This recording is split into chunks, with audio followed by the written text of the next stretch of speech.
কালকে পরীক্ষা যখন খাওয়াটা পড়ে গেছে ইয়ের খবরটা না আমি বিকেলও বই দৌড়ি বলছি নাই পরীক্ষার সময় আড্ডা দি বেড়াই ইয়ের খবর আছে আজ বাড়ি এসো রে মাদল সকালবেলা থেকে তুই বাড়ি থেকে বেড়ে গেছিস তো খোঁজো তোর পরীক্ষা বলে কালকে তুই পরীক্ষার পড়া না পড়িয়ে পরীক্ষার সময় আড্ডা মারিস তার মানেটা কি পরীক্ষার পড়া নাকি নাকি তোমার যা ফির হয়েছে তোকে এমনি পাস করে দেবে এমনি পাস করে দেবে হ্যাঁ পড়া না মানে সারাদিনে পড়া পড়িয়ে পাস করে দেবে না আর তুই এই পাড়া হলে মনে হয় ঢুলি বেড়ে তুই পাস করবু আব্বা আমি শুনছুম হ্যাঁ। জানেন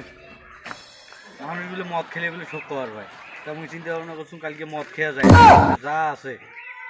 সব বর্ডার বর্ডার ঘুরি লেগে তোর লজ্জা লাগে না রে তুই তোর বাপের সামনে দাঁড়িয়ে মদ খেয়ে পরীক্ষা দিবে যাবো এ মদ কি ভালো জিনিস মদ খেলে তো এমনি মাথা লেখা দেবো আবার পরীক্ষা ভালো দেবো তুই কি বুঝিস মুই মূর্খ মানুষ দেখি মুই কিছুই বোঝো না তুই মুখে আলতু ফালতু কথা দিয়ে বুঝাবো পাল্টা ভালো করে তাহলে শোনো